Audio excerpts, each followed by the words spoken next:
Edhe Çardaku i ka 4 hymje. Hymja 1, hymja 2, hymja 3 dhe hymja 4. Në hymnin 4, Shekimi Radiqev ka rruë gjeva edhe fëmijë. Edhe shumë shqiptarë kanë kaluar në mes të banesave. Kur e thash më herët, nuk e thash jo rastisht. Për këto shpatlla,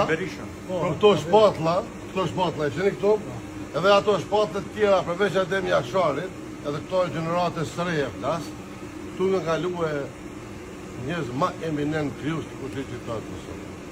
Zanafilla, veç fillimi dhe emblemet që i kemi ne për të dhënë fotografitë e Femir Ladrovcit, modën e Femir Ladrovcit, duhet të lëvizim në vendet, ka qenë formimi edhe ka pas emrin ushtëria e Kosovës. Mos ta lidhni politikisht, lutem, nuk kam qef me ngjëros dikon në ato. Po themelet bazik ka fillu këtu me parin muj 91-ës kur e ka bëhe përshkrimin e parë që ka më do, që ka më duk amblemi i ushtrisë e Kosovës dhe policisë e Kosovës. Edhe amblemi i policisë e Kosovës o po publike nëpërmjet gazetës Dielli. A u shështu me Lemetin? Kurse amblemi i ushtrisë e Kosovës nuk u bë publike për arsye që mos t'i japi kontonacion luftarak apo të bëjmë këngritjet e çumi si këngris rrëzimit Jugosllavisë. Po mas që u bë në Sloveni, atëherë vetëm Dielli ka pushu, po çaj amblem është prodhuar në Zvicër.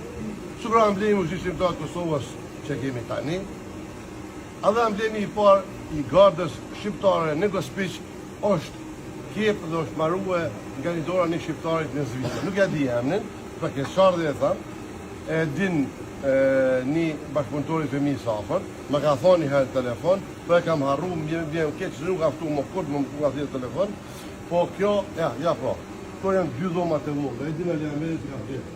Një dhomë është më e madhe, një dhomë është e vogël, edhe i tavolin për 2 persona, edhe banjo, edhe ky çardaku këtu është shtu mandej. E shihni drejtorat këto, kjo është shtu. Kjo përpara ka qenë një lloj sigurtja. Po shtu për shkak që mu zënua e dhoma tjetër. Tani ka marrë një ngjyrë tjetër, sepse në vërtet nuk banon kërkush, se pronarja kësaj shtëpie është jude.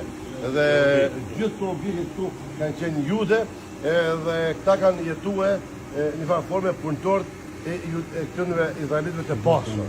Edhe këto është quajtur